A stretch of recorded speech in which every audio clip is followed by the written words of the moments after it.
গভীর নিম্নচাপের ফলে বিগত 3 দিন ধরে সারা রাজ্য জুড়ে চলছে টানা বৃষ্টিপাত। এর ফলে নদীগুলোতে জলের পরিমাণ অনেকটাই বেড়েছে।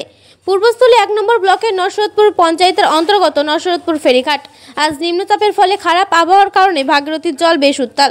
নসরতপুরের ভাগীরথীর ওপারে গ্রামগুলি যেমন ঘোলাপাড়া, ফকিরডাঙ্গা ইত্যাদি গ্রামের মানুষের পারাপারের একটাই পথ নসরতপুর ফেরিঘাট। খারাপ আবহাওয়ার জন্য নদীতে বেশ জলের ঢেউ, তার মধ্যেই চলছে ফেরি চলাচল। এই প্রাকৃতিক দুর্যোগের মধ্যে ফেরি চলাচল স্বাভাবিক রাখতে যথেষ্ট অসুবিধার মধ্যে পড়ছে ঘাট মালিকরা। প্রাকৃতিক দুর্যোগের মধ্যে এই কাজে হাত লাগালেন নসরতপুর ফেরিঘাট মালিক হারাধন ঘোষ। আজ তিনি বলেন, ফেরি চলাচল বন্ধ রাখলে ওপারের মানুষজন এপারে আসতে পারবে না, তাতে করে তারা অনেক অসুবিধার মধ্যে পড়বেন। তাই এক প্রকার বাধ্য হয়ে জনসাধারণ সুবিধার্থে নৌকা চালাতে বাধ্য হচ্ছি।